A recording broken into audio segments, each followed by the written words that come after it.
What is up, everybody? Welcome to another episode of Word Slingers. Today, I've got a special guest, Ty. How's it going, Ben? How's it going, man? I see my buddy Red's in the chat. Let's see that. Red Dog. Hello, everyone. What's going on, Red? That's my best friend since third grade. Awesome, man. That's cool. Closest I have to your version of Justin. Well, that's cool, man. So it's good to have that cheerleader in the corner. So I wanted to thank you again for having me on so we can talk about comics and crowdfunding and all that sort of fun stuff. Yeah, of course, man. So what do you got for us, man? I would like to first just start by showing my campaign. I'm really excited. It hit past full funding last night. So congratulations. I'm good to go. Thank you. It was kind of emotional in a good way. I've been working on this for 2 years, so. No, I bet, man. I know the feeling. So if you don't mind, I'd just like to play the trailer, go through the campaign real quick, and then we can start talking about writing. Yeah, let's do it.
Yeah. Sorry, I'm just really proud of that because I am not tech savvy, and that took me like a week to do. Dude, that came out great. You did a good job. Thank you. I got some great advice because it was a formatting thing. So someone told me the right size, and then I could go from there. So that's why it's great having comic people to talk to. What'd you do that on?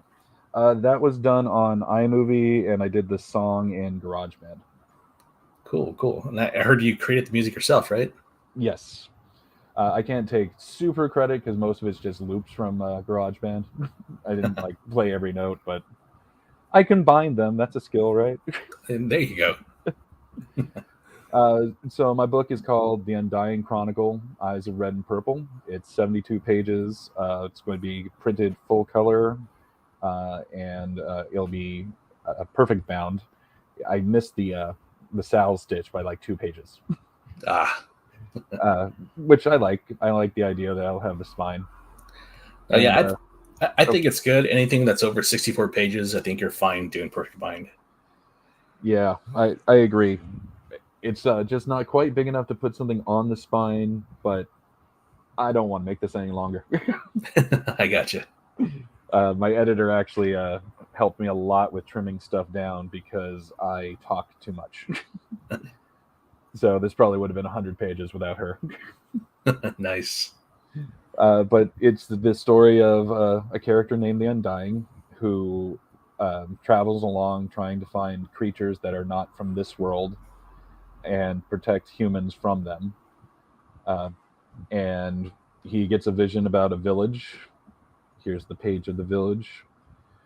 They're just minding their own business, and you have a tidal wave of fog come on in, and in the tidal wave is this creature running around with its glowing red eyes. And unfortunately, it takes several children away from their parents and drags them off into the woods. So the only thing that they can do at that point is hope and pray something comes to save them, and that's when the Undying shows up. And he was meditating and had a vision that something was different than normal. He's been tracking monsters for a while, but this is strange. And his visions lead him to the village. And then he's got to figure out what's hiding in the darkness in the forest and what took the kids, and why this is different than the rest of the stuff he's been dealing with for centuries at this point. And the reason he's called the Undying, which is usually a question, is I came up with a type of immortality that I've not seen before, and I really liked the concept. So after he dies, he comes back to life, but he has to go through everything that killed him in reverse. Nice. So I have a page that tries to explain that a little bit. So does he feel the pain like all over again? He does. Okay. I do have in this panel, a broken part mending is far more painful than it breaking. Nice. So that's about all I can do with the story without getting into spoilers. And I can also show this page here. Not quite action yet, but close. Right. I really wanted to go the Jaws route and try to keep the reveal of the Kappa, the monster in this book, until people actually read it. So, it's in the shadows a lot, and trying not to show it too much in the campaign, which makes it hard to show the action, though, unfortunately. Right. And I do have a digital tier. That'll be a PDF with all the pages in it. I'm also doing something where if I hit a stretch goal, I'm going to put a file in the PDF as well. So digital backers can still get the extra images from the stretch goal. Nice. And I just hit the first stretch goal with the funding. So that's going to be a picture of the Undying 4x6 print, which I should have on my update. Sorry, give me a second. I'm still new at this show thing, if you haven't noticed. That's all good. And that's the 4x6 print right there. Nice. So yeah, just hit funding. I'm really excited. I've still got about a month to go, so I'm really happy and want to see where this journey takes me. I've got some prequels in mind and a sequel or two, and we can definitely talk about that stuff in the writing section. Yeah. No, man, congratulations on hitting your goal. It's like holding your breath until you hit that point, and then once you hit that point, it's like exhale. Exactly. And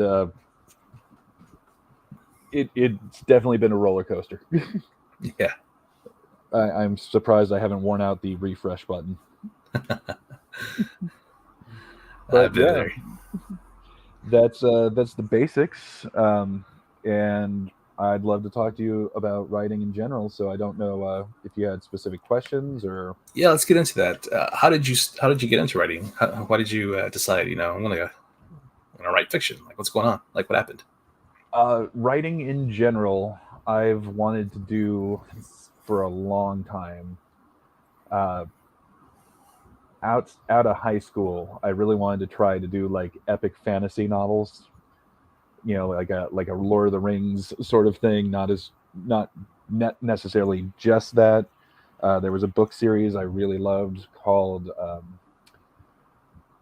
The Wheel of Time, and another one called The Death's Gate Cycle. Okay. And they're both different, but they're in that Tolkien vein, of kind of medieval fantasy with dragons and stuff like that. I think they both have more creatures and stuff, and I'm drawn to that. So I had this whole thing planned out where I had like the family lineage and some devil type creature that was going to try to take over the world. And so I worked on that for a while. then I went to college and realized my writing wasn't that great. So that went on a back burner. But I've always wanted to tell stories. I really enjoy that, and I've done several different attempts at the novels, which is probably why I had to have my editor tell me to cut things. Because when you're writing a novel versus a comic book, it's a very, very different process. Yeah, definitely. At least I didn't like try to describe things in the comic text. I don't think I got that bad. So, did you major in writing when you went to college? I have a degree in what's called creative arts. Okay.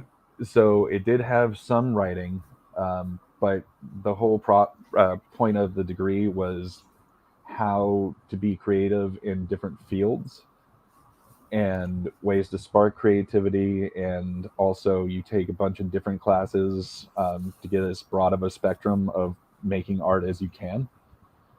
So I did some glass blowing, I did metal smithing, I did a lot of photography, and I got really into art history when I was doing that too. That's cool. And the art history did directly lead into this book in a way, because I wanted to do a thesis on European arms and armor. And my teachers did not want to sit in on that. It was a very strange thing. They were saying that armor is not a form of art, which I found funny because the Metropolitan Museum of Art in New York, like one of the biggest museums in our country, has an arms and armor section. And I was lucky enough to go there, and I got to see this stuff in person. And while I was there, I got to see this piece of samurai armor that really inspired the book later on, which I can show you real quick, I think, maybe. Yeah. I don't know how to switch it to the screen share. Hold on. Like I said, I'm really not tech savvy. Sorry about that. No, that's right. But there's lots of features on here that I'm still learning about. All right, here we go. Yeah, that's I saw that piece and that just stuck with me. So the character's armor's designed on that. That's really cool. Yeah, I thought so too, and I don't know how someone can say that's not artistic. No, it's definitely a craft, man. That's beautiful. So that's basically it for starting writing. Period. So, how'd you get to comics? Well, what? At some point, my dad got Parkinson's and dementia, and I had to do caretaking for him. And it was really rough because it's kind of like being on call 24/7. Yeah, man. I'm sorry about that. I appreciate it. He's passed. The campaign's actually in his honor. I launched it on his birthday. Oh, cool. So the reason for that being, I was trying to write, which is hard when you can be interrupted at any time. But I also love to paint and draw, and I was working on one of my fantasy novel things, and I realized I was spending all this time drawing pictures for like the first part of the chapters, and then throwing in other little pieces too. And I went, "What am I doing? Just make a comic book. Then you can do both." Right. And it's just gone from there. I haven't looked back. Well, that's really cool. Did you? How did you get started doing it? I mean, did you go look up a book in a library or something, or did you ask questions? I started it like an idiot, and just did it. And my first story was very strange, and I don't know if I would go back to it, but the drawings are just horrible. And the layout's pretty bad too. And I got through what would be like a first issue of that without lettering. And that's the point where I started watching YouTube videos, comic drawing tutorials, and then my local library did a comic competition, and part of it was they brought in a pro writer, and you got to have a little workshop with him on a day, Nice. 5 hours. So that was helpful. I also he also brought in another writer and another artist, and the writer was writing Sonic the Hedgehog at the time, Okay. and the artist was on one of the Vertigo titles from DC. I don't remember which one though at the moment. Nice. But that writer gave me the best piece of advice I have ever gotten, so I'm going to give it to everyone else too. Lots of people say that they want to make comics. Once you actually put down the first word or the first pencil drawing, you're ahead of 90% of those people. It's very true. So that's basically how I went from there. That competition, I wanted to do complete visual storytelling. So that only has one speech bubble on the very last page. So I've tried overly wordy and underly wordy, and I think I found the middle ground on this project. Well, that's good. Yeah, I think we all kind of go through that. We're trying to find that perfect zone, that middle ground. Exactly. I'm just not good enough to write Chris Claremont style, so. Very few are. But yeah, that's kind of where I started with, and I know you do some writing and drawing too, or at least you want to do some more writing. Yeah. So how'd you get started with that? For me, that's actually what I wanted to do. Like when I was a kid growing up, I started collecting comic books when I was probably around 11, 12. And I was just fascinated by them, and so I wanted to write. It wasn't until I was maybe 13, 14 that I decided I wanted to be an artist. But yeah, that's kind of how I got into it. That's cool. Yeah. I unfortunately missed out on that. I had the unfortunate experience of not knowing how comic books were and not having a comic book influence. So I actually did the little kid at 7-Eleven spinner rack that so many people, that's their start of their journey. Right. I had just seen the Tim Burton Batman movie, and I saw this cover of a Batman comic and thought it was just super awesome. I did not know that interior pages are not the same thing. So when I opened it up and the art was so much different on the inside, it just really put me off. And I couldn't tell you why, but 8-year-old brain felt cheated somehow. I thought they were all going to be this incredibly detailed. What's going on? The old bait and switch. So I'm always happy when I hear people like you that get to have that experience of growing up with comics. I'm sad I missed out on that. Here's my brother joining us in the chat. What's up, Justin? Ty, what are some writers you like, and what about their writing do you like? For comics, I did not get into a lot of the older books, just because I've only recently started the comic thing, like I was just saying. I gotta say, the first series I actually started buying comics and collecting was a Donny Cates series, and I know some people love him and some people hate him. And Damnation, that's what it was called. It was a big crossover where Las Vegas had been taken over by Mephisto, which I'm probably not pronouncing right.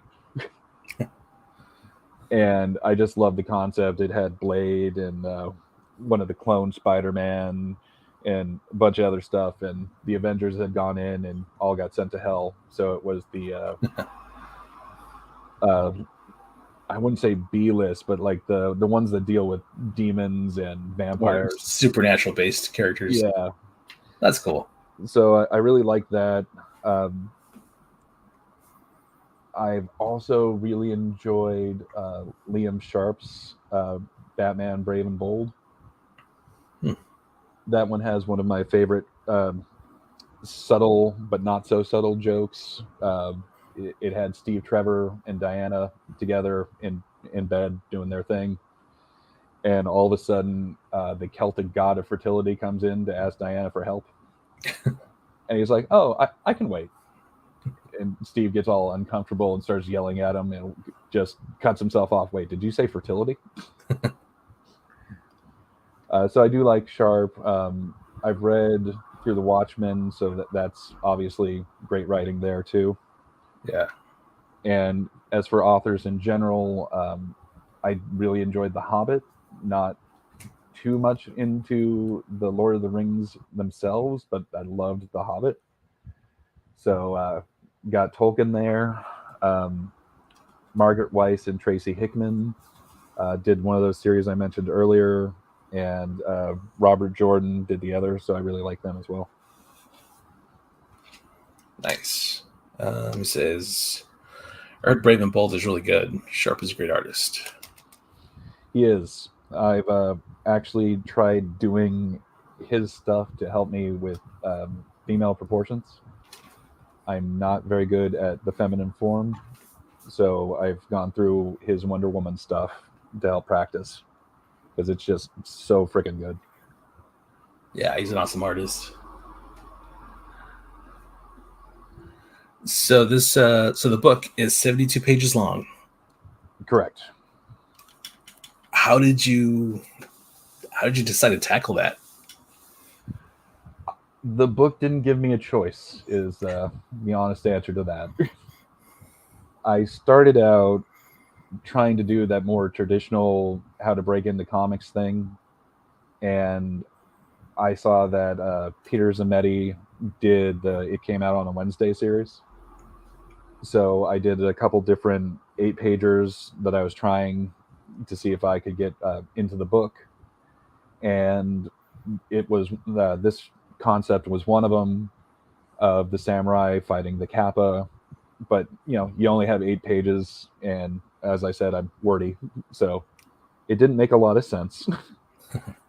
So I would try to do a few other things, and I kept going back. If I add this, then it makes more sense. Oh, and if I do that, then this thing would be cool. So before I knew it, it had ballooned into a full-on graphic novel from 8 pages. Wow. It just would not leave me alone. So I decided I needed to get it out there. And now that I've done that, I've got, oh, here's a prequel to explain how he became the way he is, and here's a prequel to explain this, and here's a sequel to. I can't really get too much into it since it's spoilers for the book, but Nice.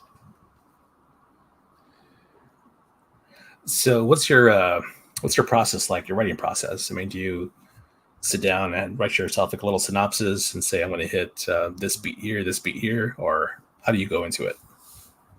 I am still working on a better process for me. When I was writing books, I write very slow. I have a learning disability that's like dyslexia, but I flip things around too. My go-to example is a lowercase b, d, p, and q can all look the same to me, Okay. and it's the same when I'm typing. I'll want to write bad, and I'll write dad or dap or something like that. So my problem was always my brain was so far ahead of where I was writing that I was bored doing the writing because I wanted to get to where my brain was. Right. So what I've been doing recently is doing a real quick bare bones outline and going from there. So for the prequel, I just have a bullet point of here's page 1, here's page 2, just general, and then when I'm ready to work on it more, what I'll do is I'll start sketching um, out the layouts, Yeah. and then decide, oh, do I need this beat here? Do I need that beat there? Doing both gives me a little bit more freedom, so to speak, because while I was working on this, I had an outline as well, and I would have a page and realize I was on like panel 12, Wow. and so I would have to go, okay, well, this needs to be 2 pages now. Yeah. So it's a bit of both. It's much easier for me to visualize the beats themselves once I have little thumbnails going. So it's kind of a back and forth. I gotcha. How about you? What do you do when you write? I like to have the script finished. I know that's a little different than a lot of the artists, writers who do it. But for me, it takes so long to do the artwork that I want to have it like concrete in my head, like what I'm going to be doing as soon as I start drawing. And so I like to make sure that my script is as close to done as possible. I might change dialogue, but I don't want to change the imagery, like the images or anything like that. Oh, that makes sense. I had to do so many redraw of panels because I did not do it that way. Yeah, but again, that's just the way I do it. And I've heard, I think Rob and like who else? I've heard someone else mention like they like to just be able to go back and forth and change it on the fly. But that's just not the way I work. No, I can definitely understand that. It's very nice to have a concrete, here's what I need to draw, because it's so much easier that way, because you've already been thinking about it in your head. You've got, I would assume, kind of an idea of the images while you're writing, right? Yeah, definitely. Yep. That was a crazy thing, learning to do writing for comics, is that there's no format whatsoever. No, yeah, everybody does it differently. Which, yeah, go ahead. I was going to say, which is awesome and sucks at the same time. Yeah, It's awesome once you know what you're doing, but when you're trying to learn, you're like, but I don't. How do I write a script? Is it like a play? Is it like a movie script? Do I put blocking in?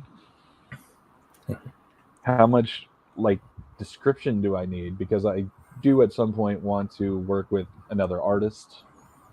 right. So that was hard for me. I was lucky. I reached out to a pro. I can't remember who it was at the moment though. That was a writer, and they sent me their personal format. So that was nice, because you try to Google comic book scripts format and there's just nothing. So Yeah, and if you do find something, it's just everybody does it differently. It's crazy. yep. But then again, that's part of what makes it fun, right? Yeah, yeah, it's forging your own path because there's not really like a clear path set forward for you. That's it exactly. And it's strange too, because as much as it's do whatever you want, it's also but don't do that. Right. I had that with a font for the lettering, where I had several people go, "That's not the right font." Yeah. Well, what font do I use? Oh, that's up to you. Well, if this isn't the right one and it's the one I like, then isn't that up to me? All I'm saying is it's the wrong font. Okay. Can you recommend a font? Here's a whole plugin with all sorts of fonts. That's not what I asked, but okay, thank you. So you said you started doing the writing and stuff when you were a kid. Was that with your brother? Was that like a bonding thing you guys did? Really, it started as me just telling stories to my brother. So like kind of like a bedtime story type thing. I just make up stories, Oh, that's and cool. yeah, so that's kind of how that started between us, really, because I create these like superhero type characters. And I tell them stories about them, and then as we got older, I got a little more serious about it and started drawing them, and just kind of went from there. I know you guys collaborate. Does he do art too? Does he do the writing? Is it you both do He does different both. parts? Yeah, he can do both as well. He writes and he draws. Well, that's cool. Plus, you get that nice sibling rivalry going. I'm sure that helps with the. Look how cool my page is. Now I got to do better. Now, I think like because we know each other, we're so close, we can give each other critiques and kind of push each other's art, a little forward a little more. That's awesome. Plus, I'm sure you guys, if you get stuck, you have instant help. So that's got to be nice too. Yeah, definitely. Do you have any other siblings that do artwork or writing, or is it just you two? It's just us two. Well, that's nice that you guys are bonded like that. Yeah, we got a pretty good relationship. So what's your next project? Currently, I'm writing a short series. It's called Little Jack. I believe he's on your screen, right? Yeah, he is, Yeah, and yeah, he's evolved a little more from the image that I'm using right now. But he's kind of a superhero, kind of meets horror. That's nice. yeah, that's kind of the theme there. Well, with Halloween head, that does make sense. Yeah, That character's actually how I met you, I believe. You were doing an ink along with Ryan. yeah, we were doing the closeout of my campaign actually that night. Yeah, I remember. I really liked that character. I did one of those versions as well, which I don't think I have on my computer, so I can't show. So, what made you come up with a pumpkin-headed superhero? Really, it was just creating a mascot for Halloween Head Comics, and so I just kind of drew this little guy, like sitting down and reading a comic book. That's actually what he's doing right there in that image. Just because I thought it'd be fun and cute. Um, yeah, and I plan to do something with him in the future. I just didn't know what exactly. And then Ryan did this really cool drawing of him, and I was like, okay, I really got to turn this guy into like a full fleshed out character. And so that's what I've been working on. Awesome. Yeah, And isn't that the best part of the creative stuff of you getting the random inspiration out of nowhere? yeah. So what about you? What's next for you? Uh, I have to worry about the whole printing aspect, which should be fun. Yeah, I do have a printer set up, and I've been talking to them. I am a little concerned because my stuff is RGB, and they do the CMYK. yeah. Yeah, They said it shouldn't be too much of a difference, so I'm making sure I have all my print files so I can do a physical proof, and then I can worry about actually getting the book printed. So that's where my brain's at on the short term. Long term, I do have at least one prequel in mind, which will be much shorter. So hopefully, it won't take me quite as long to do it. yeah, It's 24 pages. I do have another one that I'm thinking of doing that would be around the same. So I just have to decide if I want to do them as two separate things or put them together as like an oversize. But still shouldn't take me as long as this 72-page beast. yeah. I also have a project in the works where I'll be drawing for somebody else. I don't know how much I can say about that, so I have to kind of leave it there. Is that somebody me? Yes, it is. Okay. Oh yeah, we can talk about that. So I'm not gonna say every year because I didn't do it this year, but like going forward, like every other year, I'm gonna release an anthology series of horror stories, little short horror stories, and so Ty is gonna be an artist on one of those short stories. And I am very grateful that you chose me. No problem, man. I've been doing random sketches when I need a break from my thing just for practice on that. So I'm happy I have the extra time to kind of fine tune. I want to make it as cool as possible. Yeah, I'm looking forward to it. I'm sure it'll be fun. So, what made you decide to do anthologies? Is it linked with the stories you guys told when you were kids, like that sort of a format? No, I think it had more to do with my brother and I talking and wanting to come out with a comic book series, and we kind of tried, and we just couldn't. We just couldn't make it work, and so we decided, you know what? Let's just do short stories that we can knock out pretty quickly. Because every time we try to create something, it just turned into this big, long epic, and we're like, no, it can't be that. It needs to be something short. Otherwise, it's never going to happen. And so yeah. So that's how the anthology came about. Is we just decided, you know what? Let's both write and draw a story, and we'll just throw them both in one book. I think personally, it's so much harder to write short stories than it is to write long stories. Really?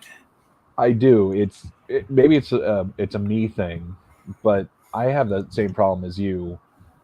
Uh, One of the other books that I'd worked on for a while, which has since gone away because the art is horrifically bad.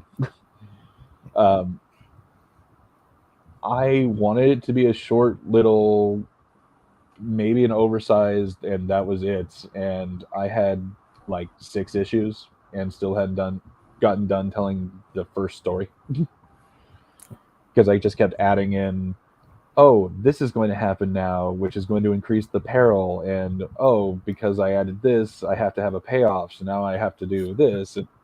Right. But getting down to one of those, you know, 8 to 12 pages is just so hard for me. That's interesting. Do you have the opposite problem? Yeah, I have the opposite problem. If it's going to be a longer story, like a series or something, then I start thinking about, well, I got to plant this, this previous issue to make it pay off in the following issue and that type of thing. And yeah, it just starts to grow from there. I can definitely see that, especially if you're specializing in horror, because you definitely need the payoffs. Right. I was thinking the same thing if you were ever to try to do a murder mystery. That has to get out of control real quick. Oh, yeah, I can imagine. Yeah, I don't know how some of those mystery writers did it, like Agatha Christie. Like how do you have that many ways of killing somebody? and in that many ways of giving clues so the reader can follow it, so it's not just like, who's this person? Yeah. So it sounds like you kind of have the same thing of, oh, I need to have this in order for that to make sense later. And exactly. Yeah, as a matter of fact, the series that I'm writing right now, it's going to be 5 issues. I'm done with the first 3 issues. I'm working on the 4th one currently, and I'm already thinking about, I need to go back to the first issue to drop this in, and the second issue and the 3rd issue. I got to start planting seeds for this. But yeah, I mean, it's all part of the fun. well, I also love the ironic dad joke that your character is a pumpkin, so it literally has seeds it can plant. Pun intended. I'll show myself out now. Sorry, I do the dad joke puns quite often. That one was really bad. That's all good. Justin says it's very hard for me to cut things that pop in like that. I get a scene in my head and I get attached to it, whether or not it is beneficial to the story. That is what editors are for. Yeah. That definitely happened on my project.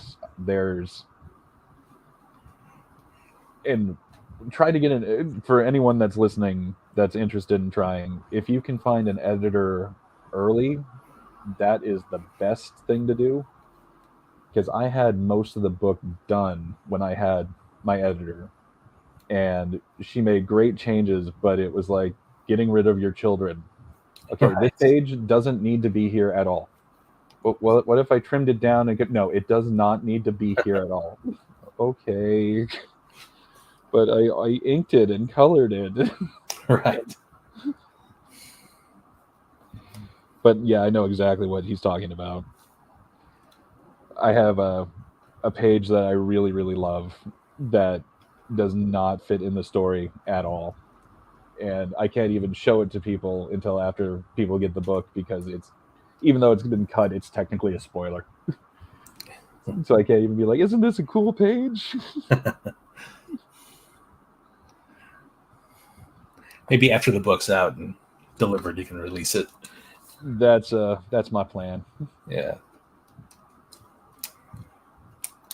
So, what advice would you give to a new writer? The cliche of read. Excuse me. That actually was my biggest problem. I really should have read more comics before I just dove into trying to make a comic, because it's such a different format than any other writing that you really need to know how to be concise and what to make sure you have in the visual elements that you don't need to write. Right, the whole show don't tell. Exactly. Um, like I had a space thing I worked on as one of those 8 pages I mentioned, and I realized I had already taken up 2.5 pages just trying to explain their faster than light drive. That doesn't work too well for.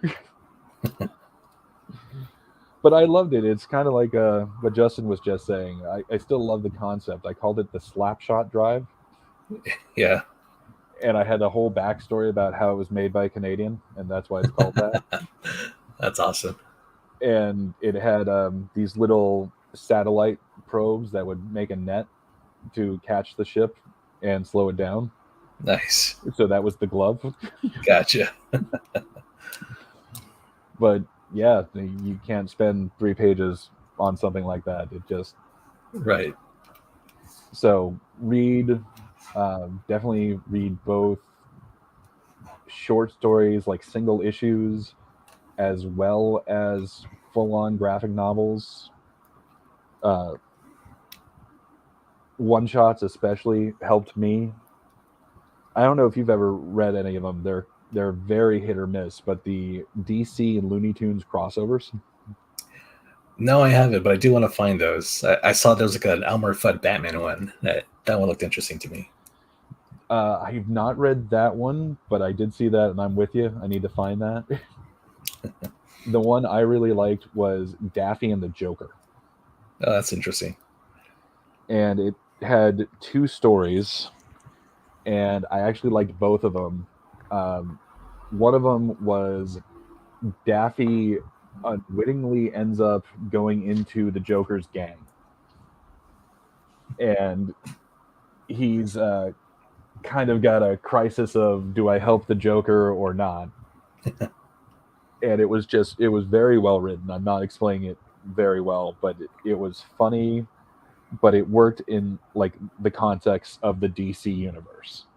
Right. So I thought that was really good writing. And then the other one was the complete opposite, where it worked more in the Looney Tunes universe, and Daffy was playing that psychiatrist character of his Yeah.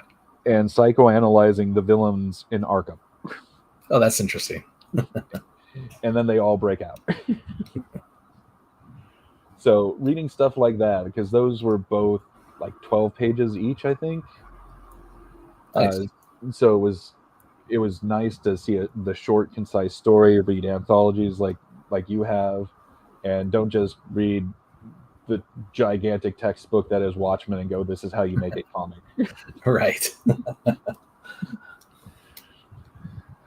I'd also say, even if you're not an artist, you might want to look at some storyboarding, either for comics themselves or for movies, um, just to help understand pacing.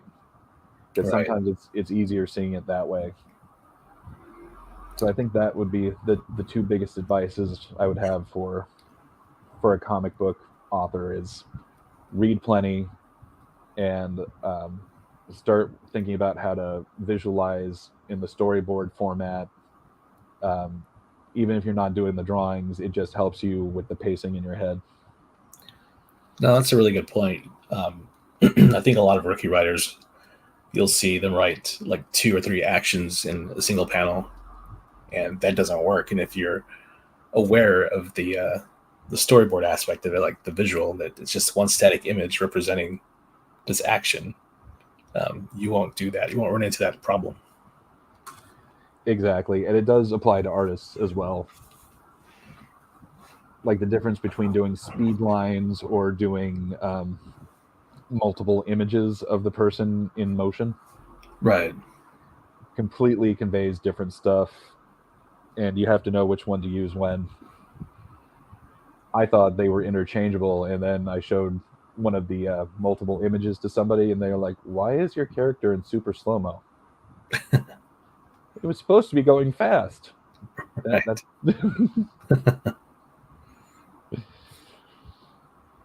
So I think that's about all the advice I can have. Well, that's really good. Ask me again in a year when I have another book or two under my belt. Right. No, I think that's good. Anything else you want to add before we close out? Um, Nothing in particular except the personal shill of buy my book. Yeah, you want to put the campaign back up again? Yeah, give me a second. I'll go to the screen share. Yeah, Red Dog says, "Don't give up." That's good advice. Always good advice. He would not let me give up, so that helps. That's another thing. If you have someone that can help you out and back you and cheerlead for you when you need it, that's also very, very good. Definitely. So my campaign's on Indiegogo. It's easy to find, as far as I can tell. I'm the only thing that says Undying that is a comic book, so just put Undying into the search. Yeah, and the link is in the description, so you can just go down there and click it.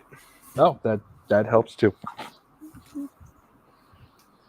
But besides that, just I hope everyone's having a good weekend, and I appreciate you bringing me on and letting me talk about the writing process and hearing about your writing process as well. Always nice to know what someone else does, get a better idea. Yeah, definitely, man. No problem. And thanks for coming on and joining us. I appreciate it. All right. Everybody, thanks for watching. We'll catch you next time. Take care, everyone.